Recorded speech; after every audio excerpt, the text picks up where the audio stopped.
Ipinanawagan na ni House Speaker Martin Romualdez ang pagbuo ng isang mega government task force na susugpo sa mga nagmamanipula ng presyo ng bigas, gayon din ang mga gahaman na traders. Ayon kay Romualdez, kailangan na ang agarang aksyon upang maibaba na ang presyo ng bigas na pakikinabangan ng mga consumer. Iminungkahi ito ng Speaker kasunod ng pagkakabunyag ng Quinta Committee sa Kamara sa nakakaalarmang sabuatan at pagmanipula sa presyo sa industriya ng bigas sa kabila ng ulat ng oversupply at reduced import tariffs. Maaari anyang maging miyembro ng panukalang task force ang Department of Agriculture, DOJ, NBI, Bureau of Customs, BIR at DTI.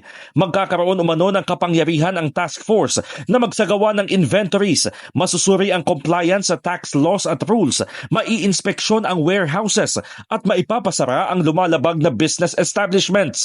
Nais ni Romualdez na magsumite ang task force ng monthly report sa Kongreso bilang bahagi ng oversight functions.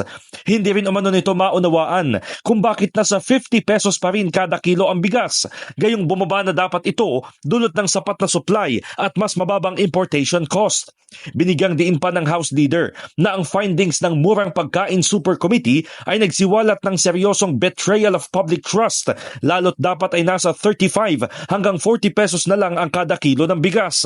Bubuwagin umano ng Kamara ang kartel at sisiguraduhin na magkakaroon ng pananagutan at mapoprotektahan ng consumers at mga magsasaka.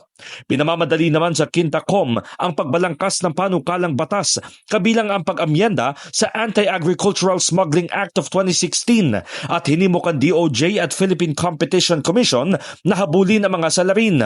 Mababatid na sa mga pagdinig ng Quinta.com na ibunyag ang umano'y nakakabahalang pattern ng price fixing at hoarding sa rice importers at traders. Batay sa datos ng Philippine Statistics Authority, mayroong oversupply ng bigas kung saan ang demand-supply ratio ay bumagsak sa 69.4 mula sa dating 82.5.